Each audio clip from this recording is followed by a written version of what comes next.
Yo, Bryce. I know I'm like a minute or so late because I was sending off an email. And now I'm getting all these ones that bounce back to me. Ooh. So, hello everyone who is attending live and those of you who will be watching this later. Today, Subcat, we are going to discuss the West Memphis 3 case. I am Jax West. On Facebook, we've got Stephen Avery Project and Justice with Jax and MAM. There's people who don't understand what MAM stands for, Making a Murderer, MAM Gossip. So, today, West Memphis 3. I wanted to discuss this case because it is now in the news. Again, but we will get to that. I have 4 pages of notes. Over the last week, I've done my homework, so I watched all 3 episodes of Paradise Lost. That is on HBO. I also read Damien Eccles' book, which is called Life After Death, which I think is a brilliant title. And then I watched another documentary that is called West of Memphis. And I know there's another movie that's called Devil's Knot. I've seen it before, but I had seen enough. I also did a whole bunch of different YouTube things to watch on the case. And I'm going to go through my notes in this case one at a time of the things that I watched. So first we'll be talking about Paradise Lost, the very first episode that aired, and what things of importance that I took notes about on that. And as we continue on, we'll end with what is happening now.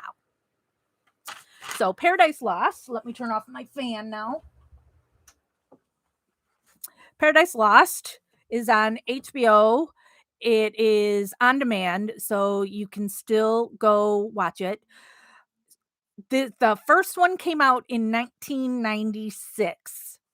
And the 3 8-year-old boys that were murdered were found on May 6, 1993. So this documentary started being filmed, before the trial.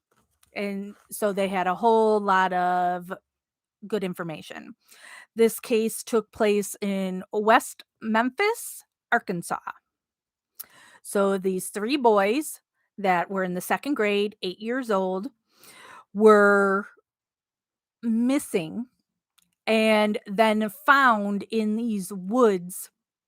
That there's a creek that goes through the woods, and they were found in the water. Bryce is on ya. So, oh gosh, see? So there's so many things I want to say that I'm jumping ahead. But I really want to follow this from what I was thinking and what we learned when the first documentary went out, and not what we knew after that. So Jesse Miss Kelly was just this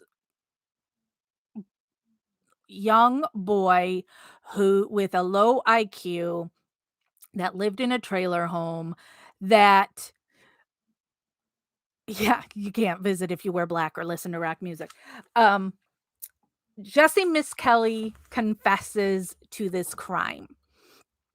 And so let me say, when this case was going on back in 1993, so in 1993, I was married in my first marriage so I was married for a year, and I was pregnant at this time. My son was born October 10th, 1993.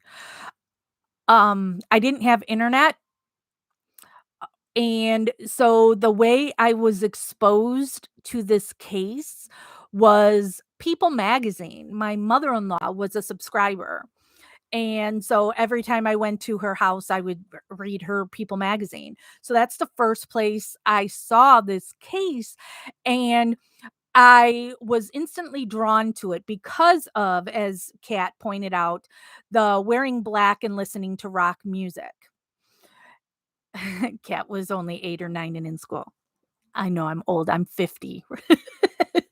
Um, I didn't have all these tattoos. I had 0 tattoos in 1993. Um, but the people that I hung out with in high school were people that looked like Damien Eccles and James Baldwin, that, you know, metal music, heavy hard rock, heavy metal, whatever you wanna call it, is my preferred genre of music.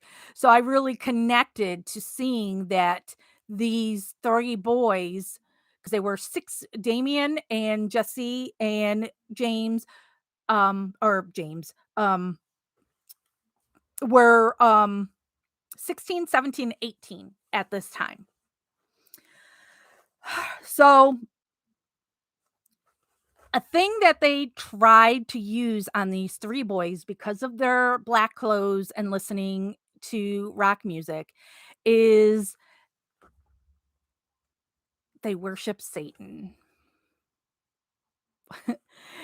And I knew so many people back then. Oh my God, Bryce was only 4. I knew so many people who, when you're in study hall, you would have your notebook or your folder and you would just be writing rock bands, that, the names of rock bands on your stuff. And, so you might have drawn a pentagram because that's what you saw on a heavy metal or hard rock band a tape or whatever. It didn't mean you worshiped the devil. Wearing all black, it's just, I mean, my husband to this day, Jeff, all he wears basically is black. Um, doesn't mean you worship the devil. But since this is Arkansas, they just wanted to focus on somebody who didn't look like everybody else. And let me tell you, Mountain Home, Arkansas is a place that I went to, and I actually was there the year of the Alfred Plea. And at that time, now I do have a lot of my tattoos. And we stopped at a store and I was standing there waiting for people, and the amount of nasty looks and stuff, and it was a Walmart too, of all places, that I'm just standing in, but I've got all these tattoos, a girl with all these tattoos, and I was looked at like I was in a cult. Meanwhile, these people are, in pajamas and their ass crack hanging out and all that. They're not looking like they're walking down a runway. So I can totally relate to somebody just assuming on looks that you worship the devil. So these 3 boys, they were claiming at this time that the 3 boys that were murdered, that one of them was castrated. And they were using this whole thing of saying a boy was castrated to be part of this worshiping the devil, and, you know, this is an offering to Satan, or I don't they're just, and, um There's the one stepdad. So all 3 of the murdered boys, their fathers were all stepfathers. But the one stepfather that you saw a lot of in all 3 Paradise Lost is the one boy, Christopher Byers' father, John Mark Byers, who just goes by Mark. It seems like that area, it's pretty standard that people go by the middle name, because Jason Baldwin is Charles Jason Baldwin, and then Damien Eccles' son is Damien Seth, and he goes by Seth. So it seems to be a common thing for that area. So he just goes by Mark Byers. So since the one boy, Christopher Byers, was the only one castrated, it made some people think that possibly it could be that stepfather, because why was the one boy castrated and not the other two? Um, Jesse Miss Kelly had a low IQ. He said after making the statement, he claimed it was a false confession, that they broke his will and they scared him. The cops also showed him pictures of the dead children that helped Jesse in saying what allegedly happened. He had seen the pictures.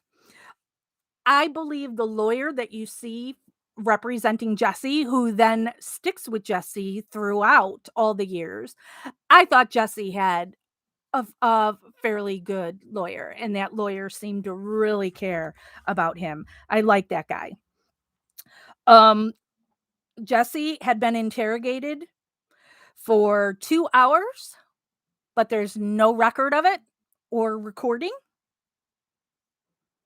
There's only 45 minutes that you can see, and that's one of the things that I was watching on YouTube, was listening to the full confession, and it's obvious in there things are spliced. And also, um, they would say things like, "So when did this happen? Around 7 or 8?" And Jesse would say, "Around 7 or 8." Okay, good. So Jesse, just like we know in the Brendan Dassey case, he is now just parroting what they're telling him to say. Also, he had been questioned before tape is rolling, so he knew these were the kinds of answers that they wanted. Something that was used against Jesse in his trial is that he always kept his head down, but he was instructed to always keep his head down in court. So these boys were found murdered on May 6, 1993, and Jesse was convicted on February 4th, 1994. That's how fast the turnaround was, that they latched onto these kids and prosecuted them. Jesse was found guilty of first-degree murder for one of the kids, and then second degree for each of the other 2. So he was sentenced to life plus 20 and 20. So life plus 40 years total for the murders of those 3 children. Mark Byers, Mark Byers, that guy he still creeps me out.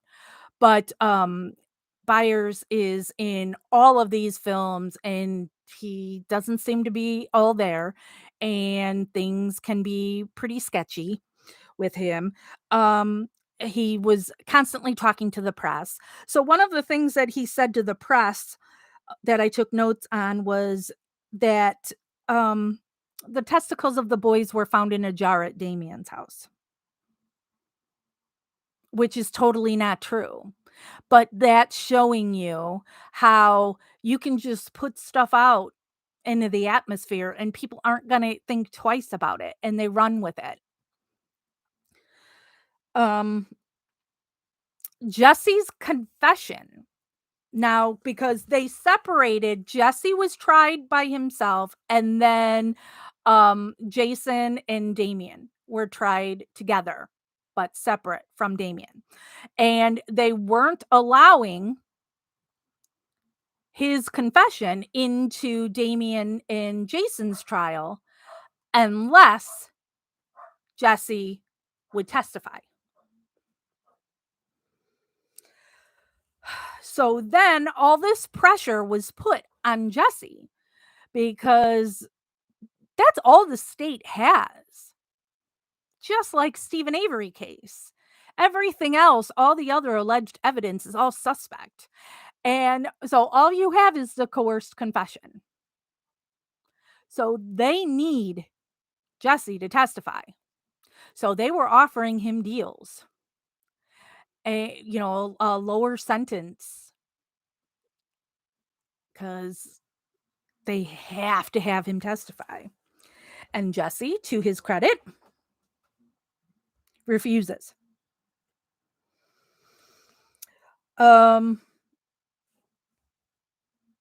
They claimed the other evidence that some other evidence they had is that there was a fiber found on one of the boys' shirts that was consistent with item of clothing that Jason Baldwin's mom had.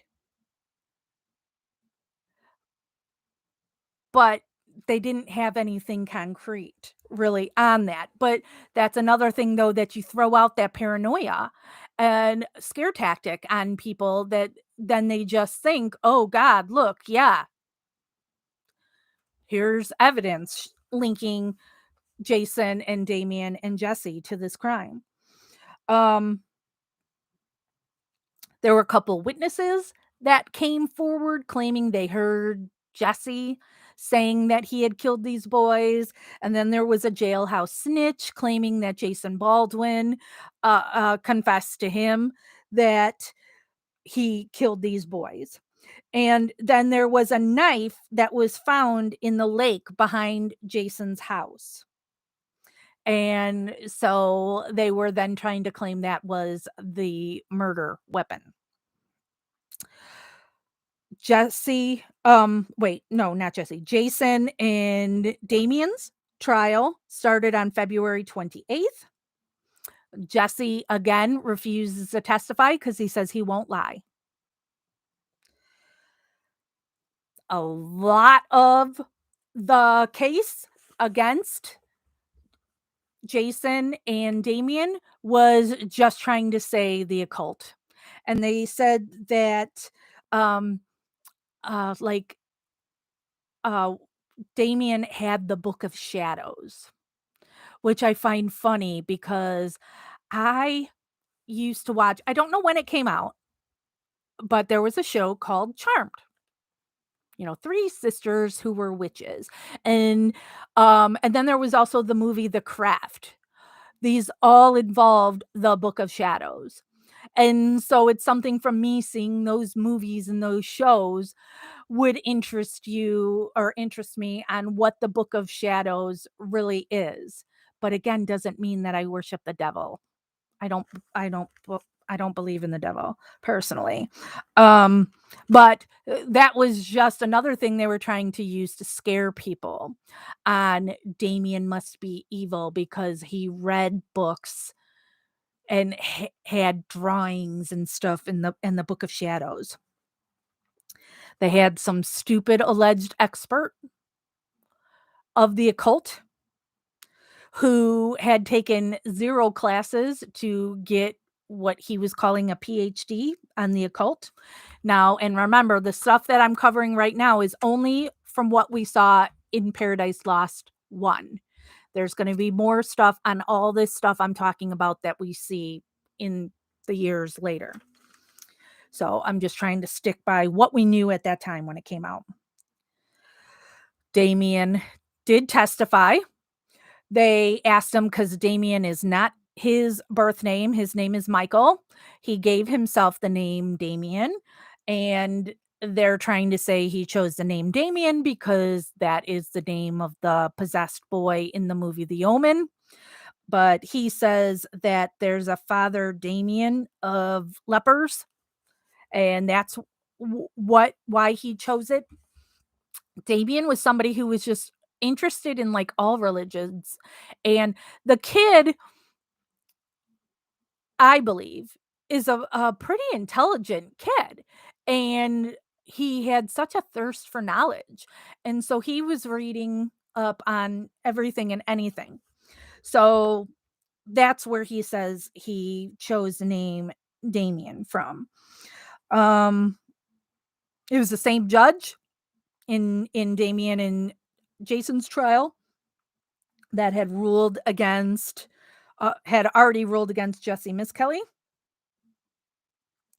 Um, one of the things that um, the state was claiming is because they had that jailhouse snitch. The jailhouse snitch was saying that Jason said that they sucked the blood from the penis and put the balls in his mouth. Um, and that jailhouse snitch says the reason he was coming forward is because he saw the parents of the dead boys on the news and that he just has a soft heart. Um, so when they were showing evidence in court, so here's the knife that was found in the lake behind Jason's. I found it very interesting that nobody wore gloves in touching anything. This is still evidence, and allegedly, while you're on trial, you are still innocent. It is not proven that these people that are standing trial are the killers. So this is still evidence in an ongoing case. Yet they were just holding the knife and doing stuff with the knife, not wearing gloves. And they did that with um, all the evidence, which drove me bonkers. And that's in my note. Um, so it was really odd that they found the the knife in the lake on November 17th, and they charged Damien and Jason on June 3rd. So that seems very suspect. An expert for the defense is saying the penis was not cut off, the skin was taken off. A witness claimed that Damien told her that he killed them, um, but she had never met Damien before, yet Damien's just going to tell her this stuff. They used a lot of the wearing black.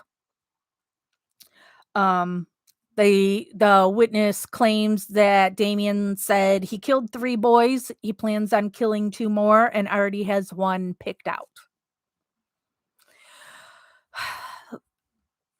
Then another thing that was considered is the Bojangles guy. So there was this restaurant that at 9:30 p.m., an employee at this Bojangles claims a black guy came in there, went into the women's bathroom, and he was all bloody. And that he then called the police to report this. Cops didn't respond right away. Cops say they've never found this guy, but this happened the same night the boys went missing. They allegedly took blood scrapings from the wall of the bathroom. They said they sent it to the lab and then claimed they lost it.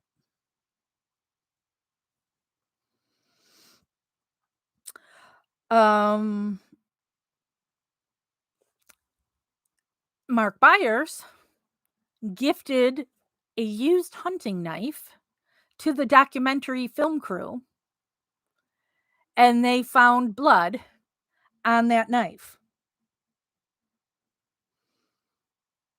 And so that was something that was making people look even harder now, including myself, at Mark Byers. Another thing of interest is that the 3 boys that were found in this drainage ditch in the woods in Arkansas had no mosquito bites on them. So it leads you to believe that they were not killed there, that they were killed somewhere else and were done bleeding and then disposed of there. Um, the documentarians had turned over the knife, and the test showed that the blood on the knife was the same as both Mark Byers and his stepson. But, there's no blood relation between the two, so it doesn't prove anything. Byers did have to testify because of the knife. He claimed on the stand that he cut his thumb on the knife and then talked about cutting up deer meat and miscellaneous other stuff with it. They asked him about whipping his stepson. He said he did give him a whipping with a belt at 5:30. Um, they talked about that Mark Byers has a brain tumor. Here in my notes, a cop thought it was strange that Damien read Stephen King, which is hilarious to me because these bookshelves above me in this room here that you can't see, I for a long time was an avid collector of Stephen King books, and I have some rare copies, leather bound, all this. Yeah. So again, um is really odd to read Stephen King books. But another way that they're trying to make a case out of nothing. Damien was questioned about his interrogation. They closed the case the on March 17th, 1994. I have again holding knife without gloves. And there was no blood at the crime scene.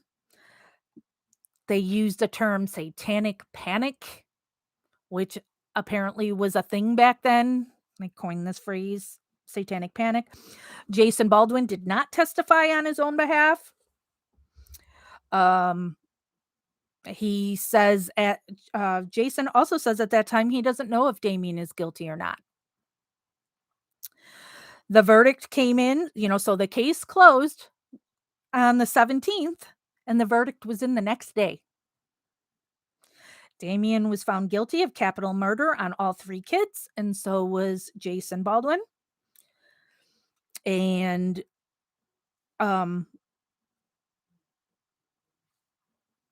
Damien says he always knew he'd be famous. This is how Paradise Lost is.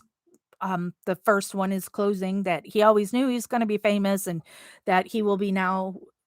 He would be like the West Memphis boogeyman. Damien was sentenced to death, and Jason Baldwin got life without parole plus the 40 years. So that was the case itself was 93. That documentary came out in 96. And now we move on to Paradise Lost Part 2, came out in 2000. So they pick up where the first one left off. Damien now explaining his comment of saying he would be the boogeyman, and he said he was just trying to make light of the situation. Regret saying that. Damien was trying to win an appeal. He was using ineffective assistance of counsel, trying to say that because of his attorneys taking money from the documentarians, that made it so it wasn't fair representation for him. And due to the first documentary, they now were not allowing any cameras in the courtroom. Due to the first documentary, there was now a group of people who came together that um, were the West Memphis Free, who, just like we've seen with Making a Murderer and all of us that came together on that, searching everything and putting everything up on the internet. That's what these people were doing prior to Stephen Avery's case.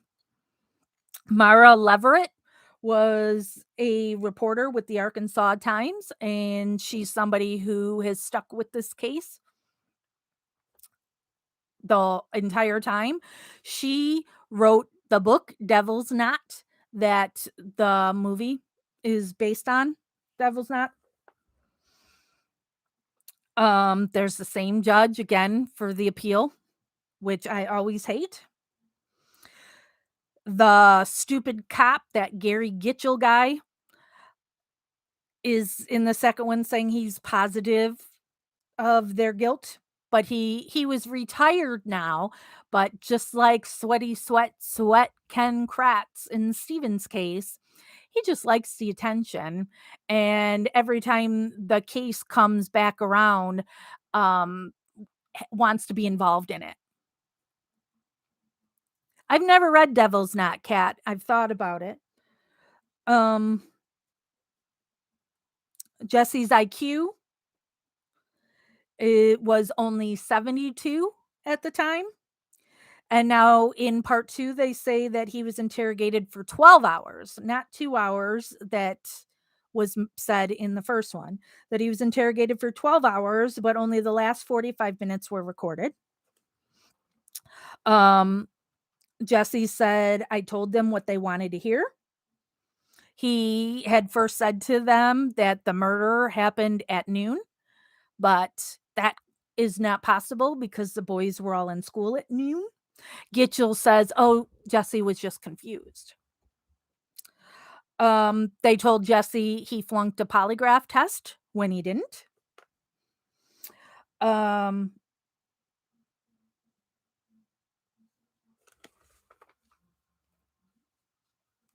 Jesse still had the same attorney.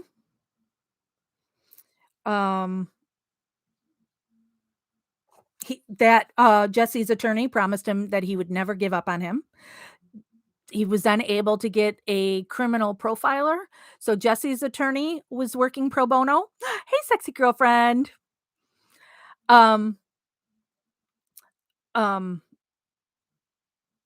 So Jesse's attorney was working pro bono, and then the criminal profiler that he got was also pro bono. So they go over the crime scene photos.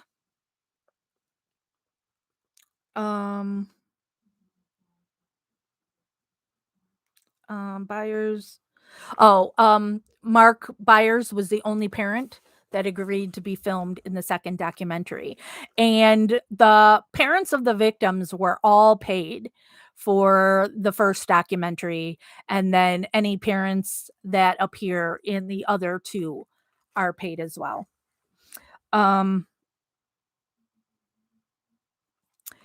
So the Byers parents, Melissa and Mark Byers, got themselves in trouble with the law. There were 13 warrants issued for them. They wrote $1,700 in bad checks, and they had theft worth $20,000.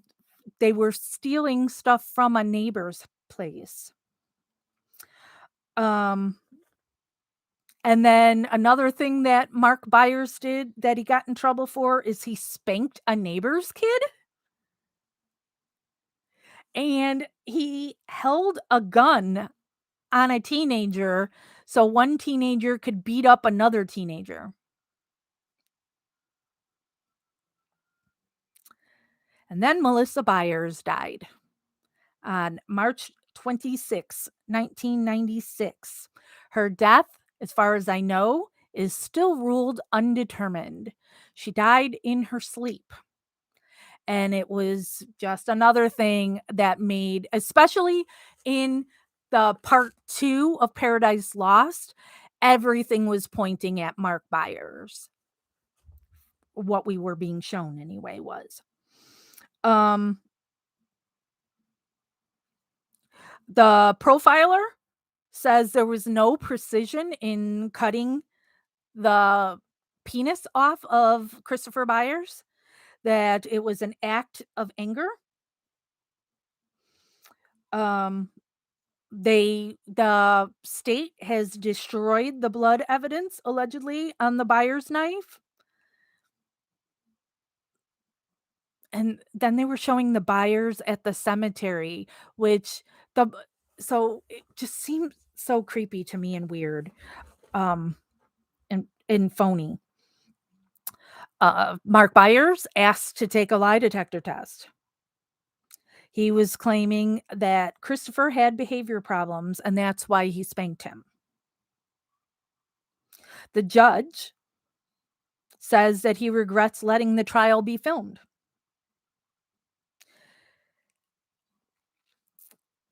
And then that also is what could possibly get a new trial, is using that he let it be filmed as the ineffective assistance of counsel.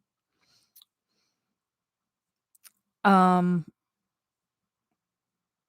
Damien was raped for a whole year in prison, and the prison wouldn't do anything to protect him. The profiler is then claiming that some of the marks on the body were bite marks, saying there was a bite mark on one of the kids' face.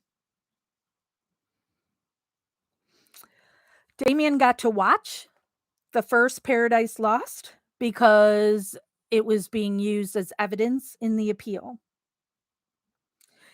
Damien says at this time he thinks that Byers murdered the kids and thinks Melissa, the mother, Christopher Byers' mother, helped cover it up and why she's dead now. We see Mark Byers argue with the Free West Memphis 3 supporters over the bite marks. And then they also argue about his wife's death. Mark now doesn't have any teeth and is wearing dentures. So the teeth he had at the time of the crime are now gone. So another thing making him look very suspicious. Mark Byers takes 5 mood-altering drugs.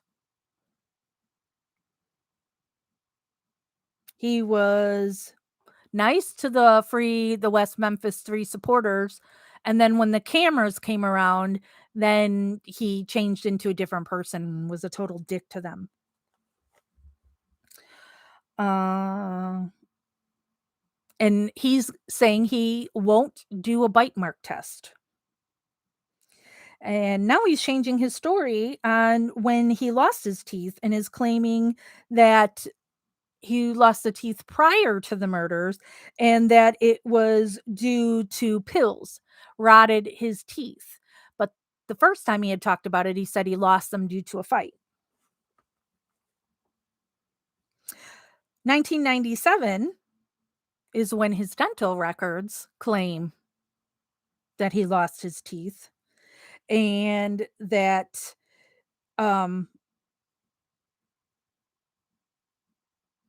it wasn't due to pills.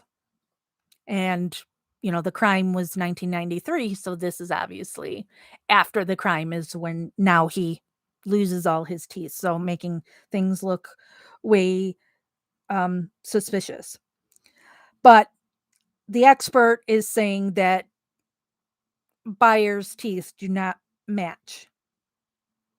Oh, wait, no. The expert says that the bites don't match the West Memphis 3, not Byers. State expert is claiming there are no bite marks at all. The appeal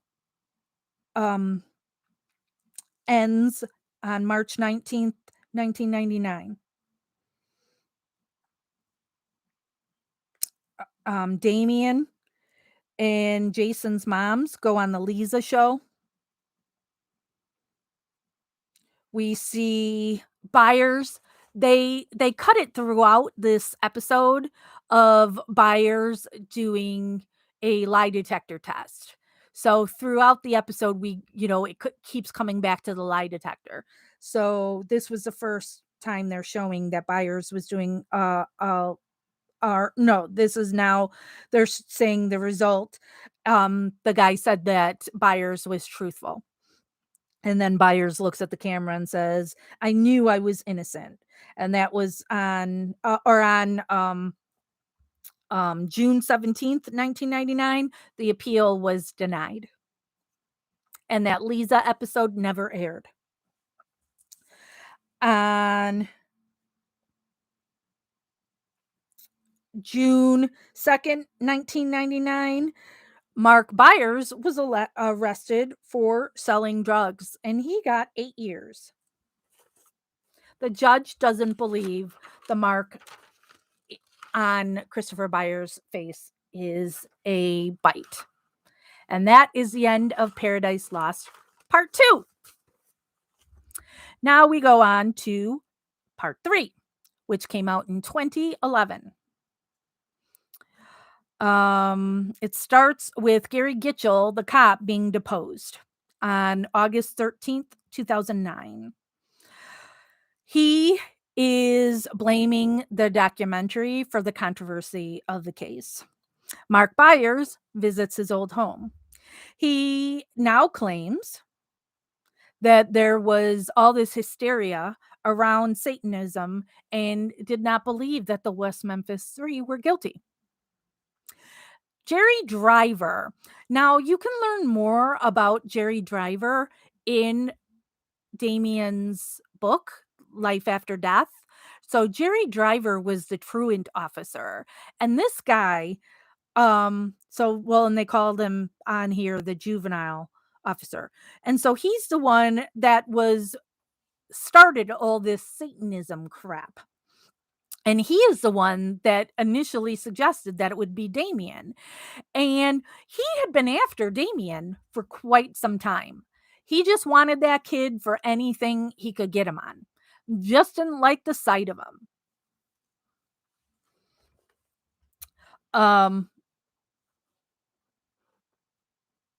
We learn that Jesse Miss Kelly's confession had been leaked to the press, but prior to the first trial. And we also learn that there is evidence that when they're saying, so like Jesse is saying in there that the crime had occurred at such and such a time, there is indisputable proof that Jason Baldwin was in school. And these were things not included in the trial. Or they were, but the jury didn't pay any attention to it. Jason Baldwin was told that he's being brought into this whole thing because it's guilt by association because he was Damien's friend. Jesse Miss Kelly was at a wrestling match, and he talks to his dad every Friday while in jail. But there was a reward when these boys were missing, a $30,000 reward. And so Jesse's like, "Ooh, well, if I help them, I could use that $30,000." So that's where the talking to police originally came in. Is Jesse was hoping to get the reward, just going and saying whatever, not about Damien or Jesse or Jason or anything, just and the cops had gone to Jesse just for general info. And it totally reminds me of Brendan Dassey because I feel they went after Brendan because Brendan was Stephen's alibi. And so, in trying to coerce Brendan into saying he saw Stephen do XYZ, and Brendan having the low IQ and not being able to totally understand what they wanted him to say, now he's implicating himself. And I think that's what happened to Jesse as well. That now he has to go down and became a suspect. Jesse says after being interrogated for 12 hours, he couldn't focus no more and just wanted to go home to his dad. And where have we heard that before? Brendan thought he was just going to go back to school. Melissa just wanted to go home to her parents and her puppy.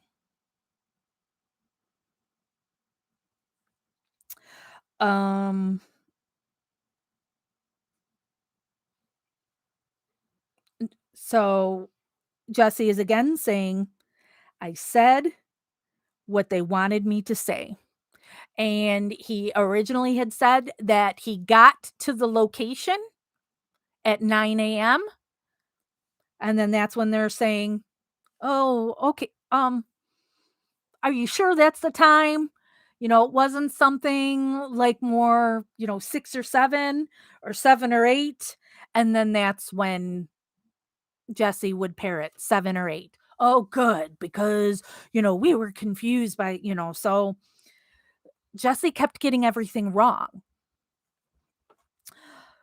Part 3 showed a lot of the celebrity involvement that got into this case due to the documentary. Eddie Vedder, Johnny Depp, Natalie Maines. He's not in my notes. I know he'll be in my notes at some point. What the frick is his name? Black Flag guy. Why am I forgetting his name? Henry Rollins. Gitchell tries to use the excuse that not all information was in the documentary. That these boys are absolutely guilty, but the documentary's not showing you everything. Yeah, I've heard that song and dance before. Now, fingers pointing at Terry Hobbs, one of the other stepfathers. The original judge continues to deny anytime anything comes his way, every appeal. Lab couldn't link the West Memphis 3 to the victims. Byers, again, who thinks the guys are innocent now, reads a letter he got from Damien, where Damien apologized to Mark that he was doing to him what was done to them by just not having the evidence and just jumping on saying that Mark Byers was guilty.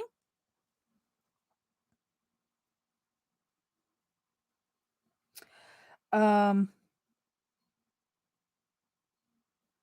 documentary crew goes back and visits Damien. It's the first time they've visited him now in 10 years. We meet Lori Davis, who she and Damien fell in love. She had seen the first documentary and got involved in his case and started from writing him a letter to then going to visit to eventually going and moving to Arkansas to be closer to the case. And she marries him and they're still together to this day. Oh, we see more on the occult expert. This guy just really had he's the expert in nothing. But yet the judge just defended that expert. So what if he doesn't have any schooling? You don't have to have schooling to be an expert. Really? I think you're wrong. They talked about the knife that was found in the lake.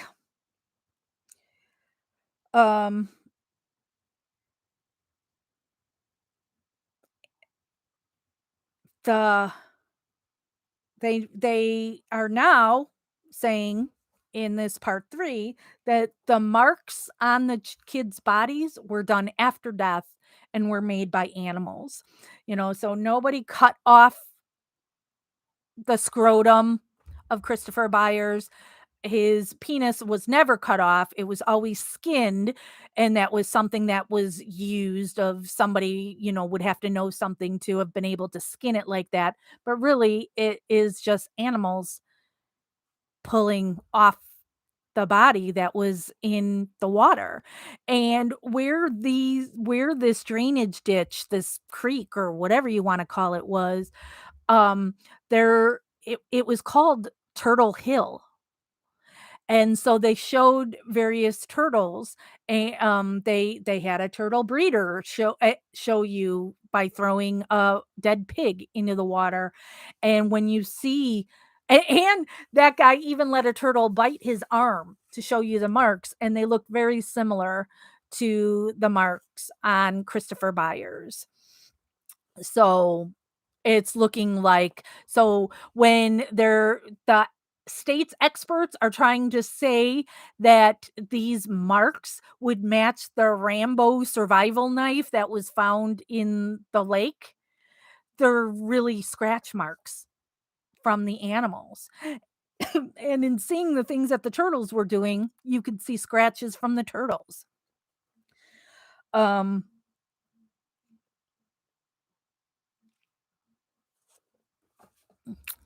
the jury foreman in Jason and Damien's trial had talked to an attorney prior to the trial. The clerk is in episode 3. This juror had used this lawyer for some trouble his brother got into. And so this guy said he knew the boys were guilty. He had read and seen the news on Jesse Miss Kelly's confession. And he wanted to know from that attorney how he could make sure he got on that jury.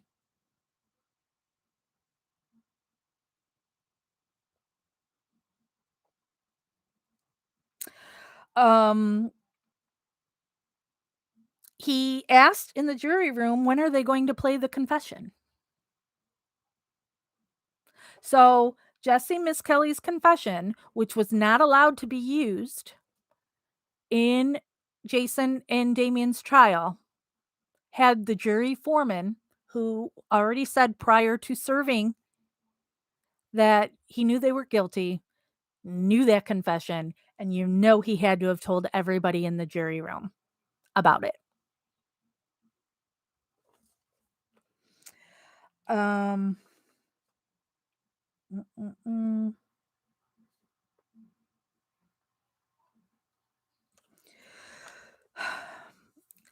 The jury wrote notes on why they thought they were guilty. And on one juror's notes, a line is scratched out. But you were able to see from another's that it was Jesse Miss Kelly's testimony or confession.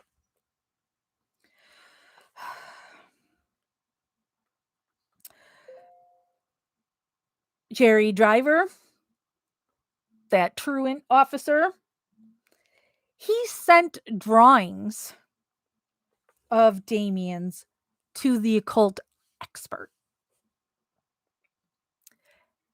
a year prior to the crime.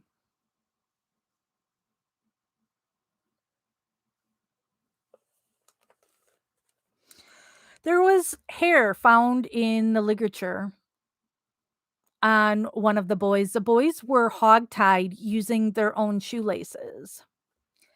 And so the defense, their private eye, met with Terry Hobbs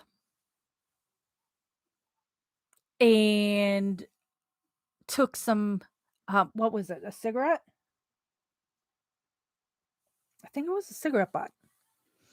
And so they were able to test it, and it matched Terry Hobbs. But see, that wasn't legal. You can't introduce that because um, that's in his private home, and he's not giving you permission to take that. So you can only get it like if if he threw it in his garbage and then the garbage is at the curb, and now you would be able to get it. But they know that that hair matches Terry Hobbs, and there's no DNA that matches the West Memphis 3 to any of it. Terry Hobbs then sues Natalie Maines, the singer of the Dixie Chicks, as well as the Dixie Chicks, for defamation in 2009. And because he's suing them for defamation, now in the deposition, they're able to question him about the crime and about himself in general. So they talked about how he beat Pam Hobbs. He shot her brother. When they talk about him shooting her brother, Terry Hobbs laughs. His defense is saying that Pam provoked him for 3 days about another woman. And then he said that Pam kissed, as he called it, a Mexican in his house. Pam Hobbs says that Terry would regularly say, "I don't get mad, I get even." Back in 2007, Pam had said that she thinks now, as of 2007, that Terry is capable of killing the boys. He doesn't have any alibi the night the boys were missing. He said he didn't see Stevie at all that day, but a neighbor did see him with not just Stevie, all 3 boys. When that is mentioned to him in the deposition, he just laughs. Um, the neighbor from 3 doors down said they were going to church, that they regularly went to church that day at the same time, and that they saw Terry yelling at Christopher to go home, or that she yelled at Christopher to go home, and he said didn't have to listen to her, and then that's when she saw Terry call Stevie. No one ever canvassed Terry Hobbs or that neighborhood. So nobody ever talked to these neighbors who saw Terry with the 3 boys that day.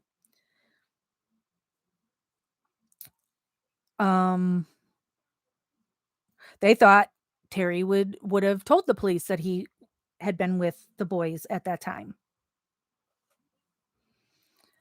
The defamation suit was dismissed.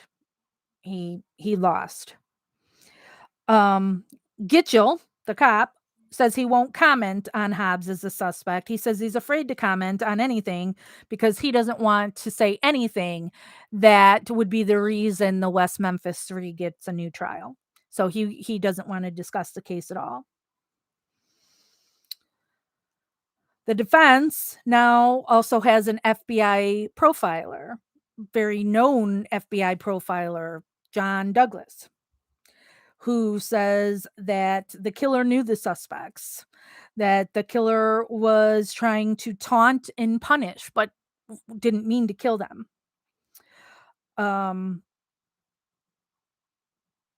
And he also remarked on how the killer tried to hide the boy's clothing by pushing it down with sticks. Mark Byers also suspects Terry Hobbs at this time. In 2008, Damien Eccles is asking for a new trial. But the state says that DNA isn't enough for a new trial. 10-10-08, same judge that this case has always been with, denies the new trial. 2 years later, The case is now at the Arkansas Supreme Court. The judge asks what hair is there for Damien to present all evidence from last 17 years. Oh, what harm is there? Okay, so the state just keeps trying to say, you know, this case, it's final. There needs to be finality to it. You can't just keep coming back and bringing new evidence. It's the same, and trying to say they're trying to use the bullshit, because that's a lot of what the law is this technicality shit, and trying to say this isn't new evidence that this hair existed back in 1993. Yeah, but there wasn't the DNA or anything to talk about where this hair comes from. So to me, that's really a stretch. So the judge is asking, what harm is there to look into this hair? One of the Supreme Court judges really wasn't seeming to agree with the state at all. In November of 2010, Supreme Court granted an evidentiary hearing. We see Jesse Miss Kelly in prison. I really thought the clock tattoo so Jesse Miss Kelly is now bald. And so he had a clock tattooed onto the top of his head. And he says that tattoo represented time standing still, that there was no hands on his clock pointing to a time, because time is standing still as long as he's incarcerated. And when he is finally released, that time is what he will have tattooed. I thought that was interesting. Evidentiary hearing finally gets a date of December 2011. But see, look at all the time that's going by. So it's 10/10 to 2008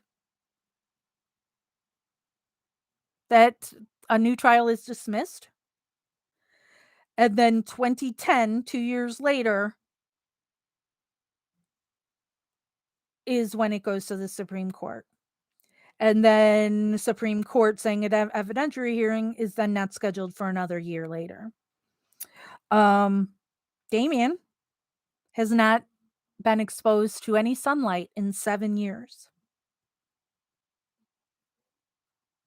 Next thing we know, there's a surprise hearing. It was on August 19th, 2011. So this is 4 months prior to when the evidentiary hearing was to start in the Supreme Court. The West Memphis 3 were all at this hearing. This is the infamous hearing where they then had to take the Alfred plea, where you plead guilty while maintaining your innocence. A statement was given to each of the West Memphis 3 on how they plead, which was something to the effect of, I am innocent of the charges, but I'm taking this Alfred plea because on advice of counsel, this is in my best interest. Jason Baldwin, though, added, it is in the state's best interest as well as mine.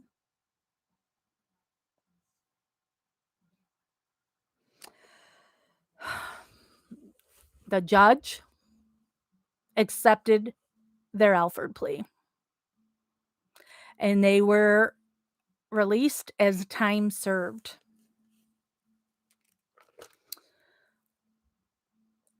The West Memphis 3 knew that since now we're going to go to an evidentiary trial, there's a good chance that it would be overturned, but how long is that going to take? So this was the quickest way for them to be released. Mark Byers says to the press that this is not right. They are innocent, and it is wrong what Arkansas is doing. The state, meanwhile, had to do their own press conference after the West Memphis 3 are released, just doing them. They pled guilty is trying to do, you could totally see Ken Kratz doing that too. See, they just admitted they're guilty. Damien says this was not perfect. It brings closure. They will still investigate and want to clear their names. The state said the judge would have granted a new trial, and they're sure the defendants would have been acquitted. And now the case is closed. The defense said if the state had their way, they would have never let them free. So that's why they were accepting the Alfred plea. The state is bragging that this is going to save money and that there won't be any civil lawsuits. Jason Baldwin says this is not justice. He was sent to prison by a bunch of lies, and they told the truth, yet were found guilty on lies. He says they're not even trying to find who really did the murder. He didn't want to take this Alfred plea, but they're killing Damien. And that part always makes me cry. Because Jason Baldwin, the entire time, was extremely adamant that he is innocent and he's not going to take a plea. And he originally said no to this Alfred plea. But it was killing Damien. So he took it just to free him. That's where episode 3 ends. Then I read Damien's book. I don't have a whole lot of notes from Damien's book. A lot of his book, because I just wanted to read the stuff pertinent to the case. And there's a whole lot in there that just wasn't. So I skipped a whole lot of it. And Damien also is very into this, what I'll say is like hippy dippy magic. He spells magic with ICK. And, so all these different religion and all this stuff, that's not my cup of tea. I have no interest in reading on any of that stuff. But what I found in the book that I wanted to mention was his grandmother got him a lawyer when they first took Damien in for questioning, but the cops wouldn't allow the lawyer in. And he was interrogated for 8 hours. They did not give him any food or drinks and wouldn't let him go to the bathroom in those 8 hours.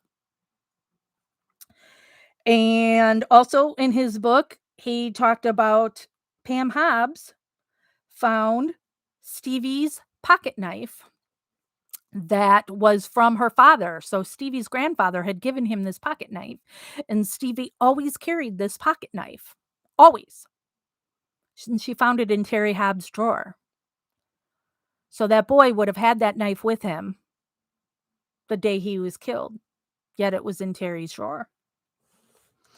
Now we go into West of Memphis. That documentary was made in 2012.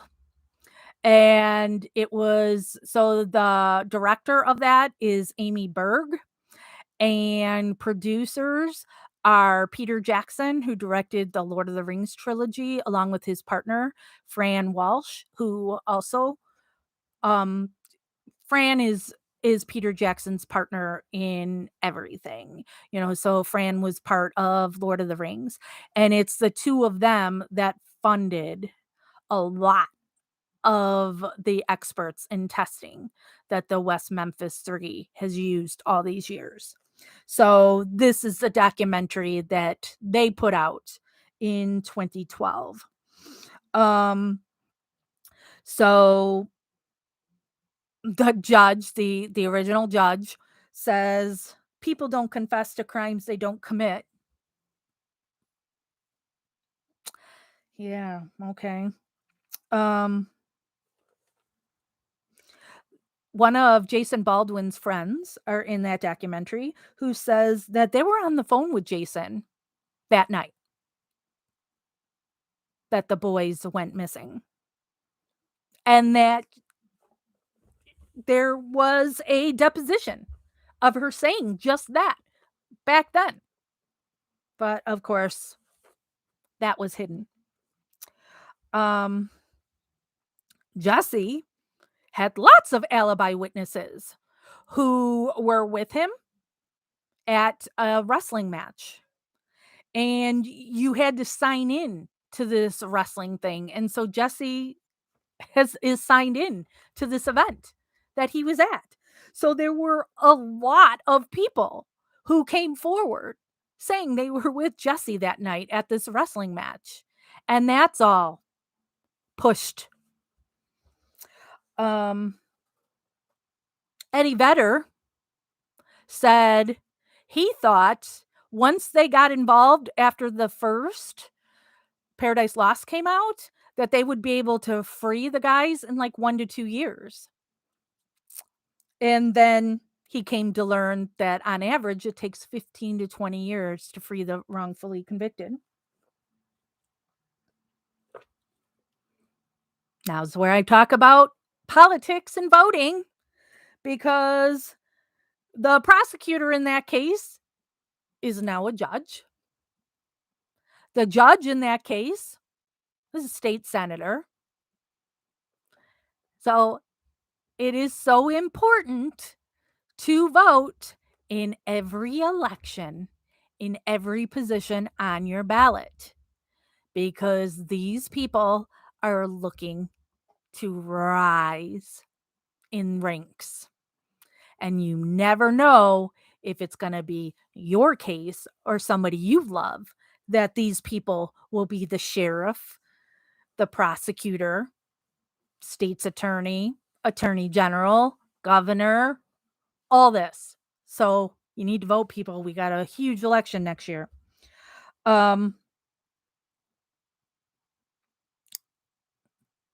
Miss Kelly, they talked about how he turned down so many different offers to testify against the two. They now had that jailhouse snitch that claims that Jason Baldwin had confessed to him. That kid, he was a kid at the time, and he was on LSD. He says that Jason was very quiet in the juvenile center. Um, Never told him anything.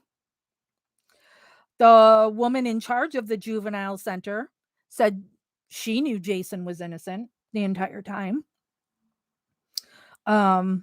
It's Fran and Peter Jackson who were paying for John Douglas, that FBI guy. Who John Douglas said, "Where have we heard this before?" Again, where John Douglas says, when people hire me, I tell them, you may not like what I find, because you may be paying me, but I don't work for you. I work for the victims. Um, the knife found behind Jason's house was found in 30 minutes. Tire Lake. They find the knife in 30 minutes.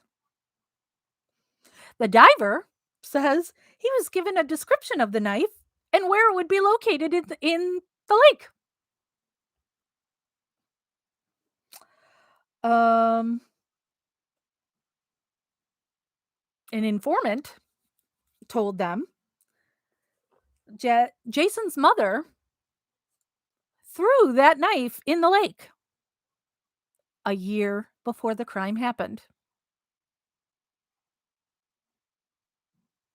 So they just cut all that part out and just did okay, now we know a knife is there. So let's go dig up this knife and say this is the knife that was used in the crime. Um, the prosecutor never says at all that they heard about a knife being thrown in the lake from an informant, and instead the prosecutor just says he had a hunch that there would be evidence in that lake. The medical examiner that the state used in the initial case is not board certified. You're able to take the test 3 times. He failed it twice and then just refused to take it a third time. So this is the person who is saying that these are stab marks from this Rambo survival knife, which are actually scratches, never saw bites, and that the child's penis was cut off when just the skin was eaten away by animals after death. So, another expert who has no expertise. You know, a coroner. Coroner is something that you vote on. Again, vote, vote, vote.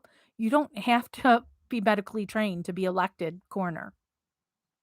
Again, something you might want to look into before you cast a vote for a coroner or a medical expert, medical examiner. Also, in this case, in this state, the medical examiner is a position from the state's office. So is a paid employee of the prosecution. So their job is to help the prosecution, they're not a neutral party that is just going to look at the evidence and tell you what the evidence says. They're going to do a Sherry Big Hair Colhane and put her in his house or garage. Um,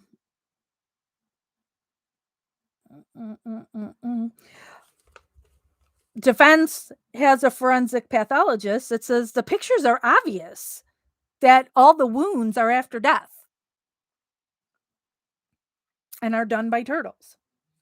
6 or 7 experts that they talked to all said these wounds were after death. One of which, and he's in the documentary, is Dr. Michael Baden.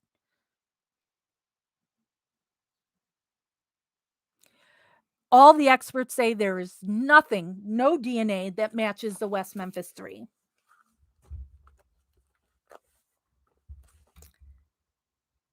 There was hair also in the literature on Michael Moore that matched Terry Hobbs.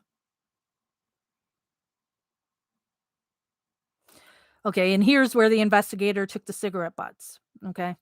See, I'm trying to follow this stuff in order as I watched it, but I forget. So it was 2007 that the investigator then went and talked to Terry Hobbs, and she took the cigarette butts, and it matched Hobbs. We meet Terry Hobbs and Pam Hobbs' daughter Amanda, who is really had a bad life and addicted to drugs. They show this guy David Jacoby, who was Terry Hobbs' alibi, that he says that he and David Jacoby were together that night looking for the 3 boys. We learn that hair on a tree where the boys was found is consistent with David Jacoby.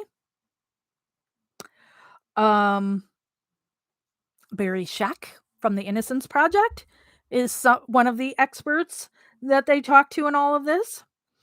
The judge won't give new trial with this DNA. Barry Scheck says the reason cases always go back to the original judge which is a question that I always have. I've asked it a million times over the years, and I know people give me the answers, but I don't like them, those answers, and I still call bullshit. But Barry Scheck says because the judge is allegedly in the best position to evaluate new evidence because they sat on the trial, so they've seen everything. But I still just go, bullshit, because these judges have the judges have egos, so they don't want to say my bad, I ruled wrong in this case. And these judges have political aspirations, where this judge then went on to be a state senator and isn't going to say I was wrong on this case. um so I think it's bullshit that you have to keep going back to the same judge. um the and that original judge was in this 2012 documentary where he's saying he doesn't think any of this hair um is enough that should give them that it's new evidence to get a new trial. um Fogelman, who was the prosecution, is now a judge on the Arkansas Supreme Court. um They show in this documentary the same thing that part, 2 or 3, whichever it was, when Terry Hobbs sues Natalie Maines. Um, but they show a little bit more of, um, the things that he said there, where, so in there, they talked about that he beat his first ex-wife, that a neighbor called the police and reported that she could hear him beating his wife and child. After she did that, there was a day that she was in the shower and Terry Hobbs broke into her house and came up into her bathroom where she had been in the shower, and when she gets out, he grabbed her breast. She called the police and nothing happened because he denied he did it. They mentioned how he shot the brother-in-law, that he had backhanded Pam Hobbs that day.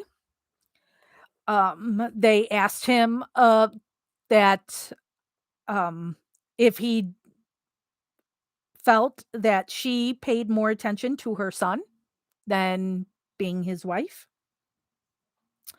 Stevie had told his aunt that he was abused by Terry Hobbs and was made to hold his hands up as his stepfather would whip him, and that his stepfather would lock him in the closet.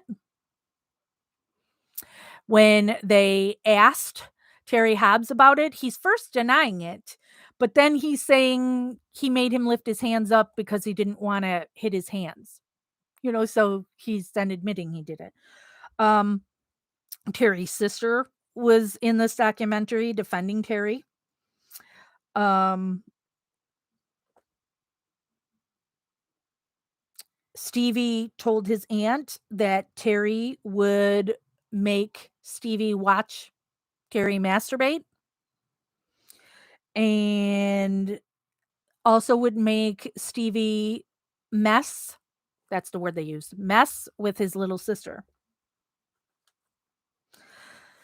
They brought up the knife that was found in his drawer, and Terry Hobbs just claims that he was being a responsible parent, not letting a kid carry a knife.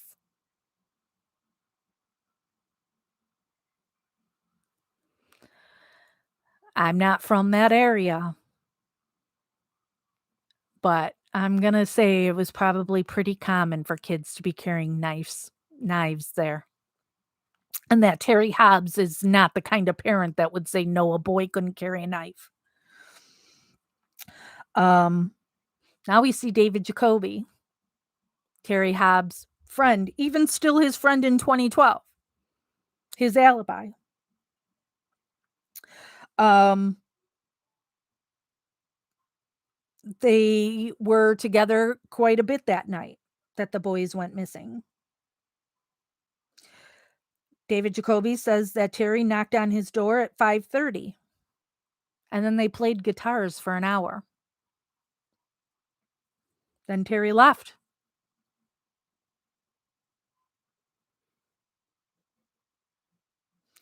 Terry claimed he never saw the boys that day. And we see again about the neighbor who saw him with the boys. So from about 6 to 8:30 p.m., Terry Hobbs has no alibi because he picked Pam Hobbs up from work around 9. He had told Pam that all that time he had been out with David Jacoby looking for the boys, but he was not, and he was not with David Jacoby, according to David Jacoby. In 2011, the documentary crew of This West of Memphis are with David Jacoby while he calls Terry Hobbs and tells him that John Douglas came to visit him. And Terry Hobbs just tells them nobody has to tell anybody anything. They say that night, Terry Hobbs washed his clothes. And that he was in totally different clothes when he picked up Pam Hobbs from work. And that he was not somebody that ever did laundry. But all of a sudden that night, not only did he wash his clothes, he used a lot of bleach. Mark Byers tells us that he just believed what the state told him, that he was blind at that time, and that now all roads lead to Terry Hobbs.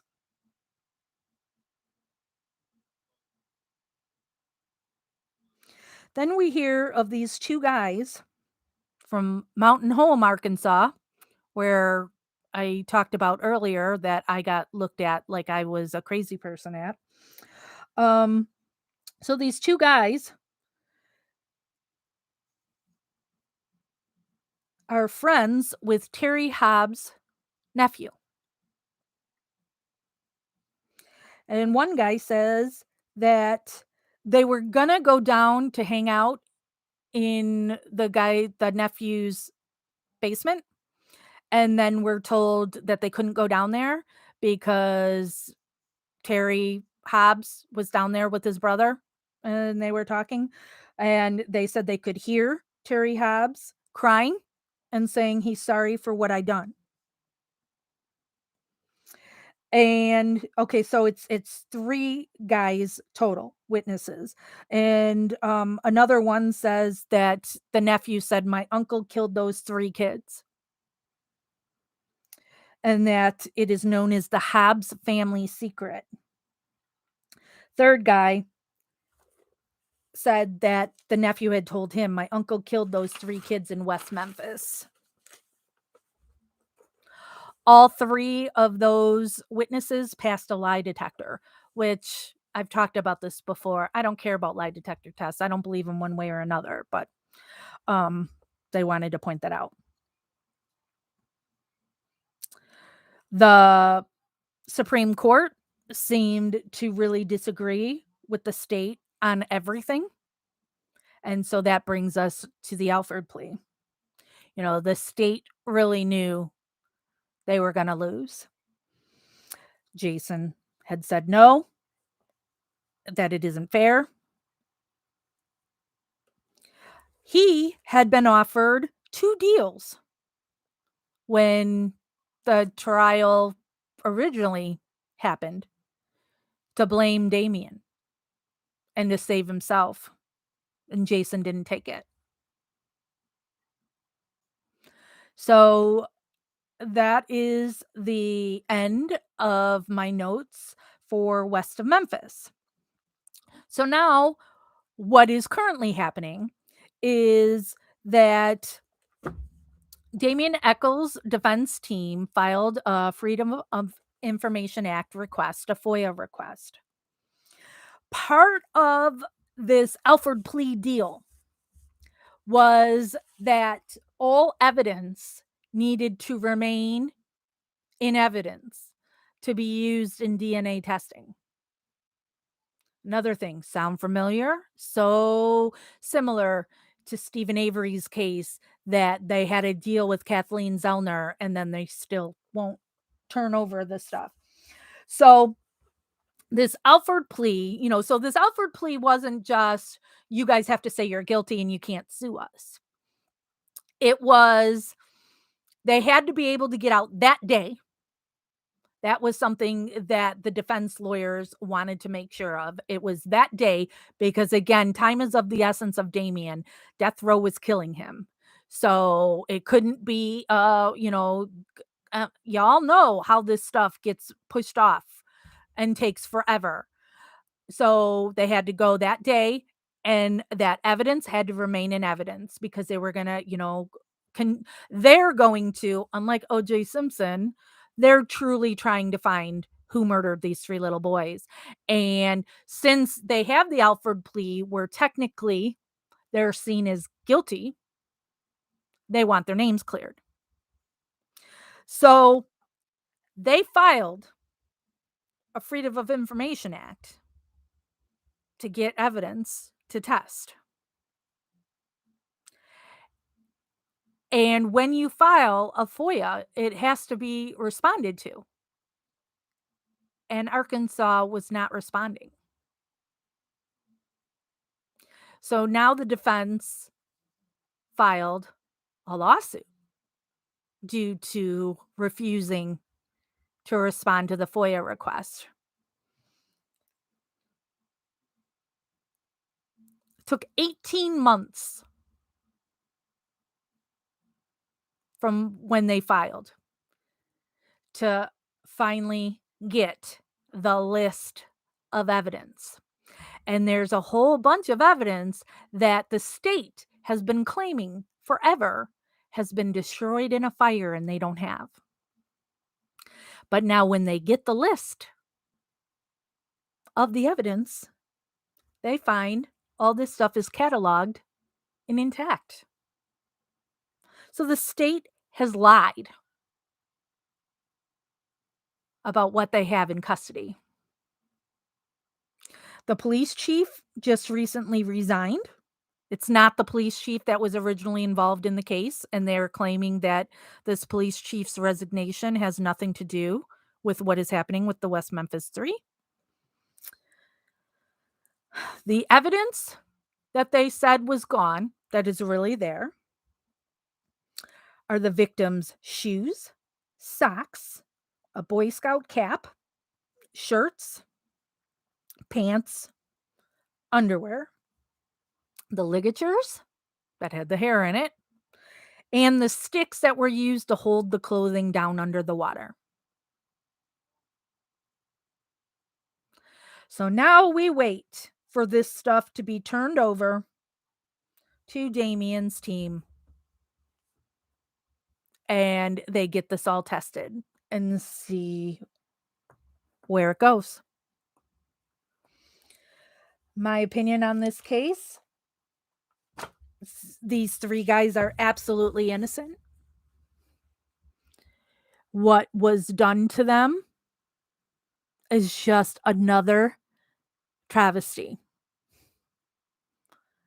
that we're just hearing more and more, as more documentaries get made and, we're online more and more and seeing all this stuff and hearing of these cases we had never heard of before and getting more information about cases that we didn't have before. But we're always there because look at, again, that West of Memphis documentary was made in 2012.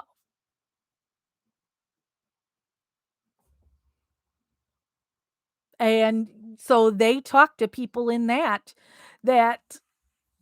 were deposed back when or had statements back from when the crime happened that they know Jason Baldwin. I was on the phone with Jason Baldwin. I was at a wrestling match with Jesse Miss Kelly.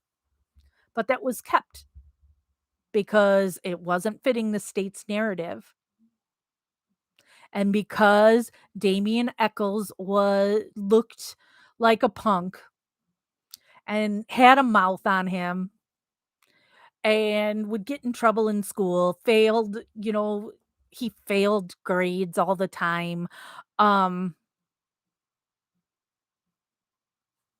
This guy, Jerry Driver, just wanted Damien punished for just being Damien. And when you have a crime of 3 boys, 8-year-old boys being murdered, and you have a town that is now scared for their children, you can't let this be unsolved. So, they just wanna be able to say, "We solved this, and it's this person or persons," but that's not justice, because whoever truly committed this crime is still out there, and what else have they done? And how do you give anything back? What restitution can there be for Jesse and Jason and Damien for all those years lost? Now, Jason, I mean, it's not that prison was a piece of cake for him. There were some horrible things done to him in prison as well. But near the end, he had really kind of taken to it. He had adjusted, and this is where he lived now. There were times that Jason and Jesse were together in prison. It was Damien who was down in that hole.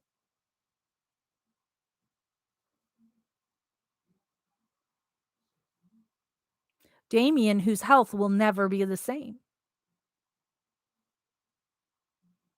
for being on death row, for being in solitary confine. He was in solitary confinement for almost 10 years.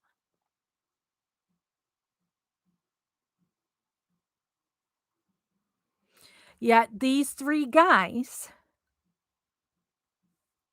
still wanna find who really did this. State doesn't care. The state's going, "Case closed." Terry Hobbs doesn't care. Pam Hobbs cares. Pam Hobbs now, so when that West of Memphis documentary, it went to Sundance, um, Pam Hobbs and Mark Byers went to Sundance, and so did Damien and Jason. I don't know if Jesse did or not. Um, Pam Hobbs gifted Damien with a pocket watch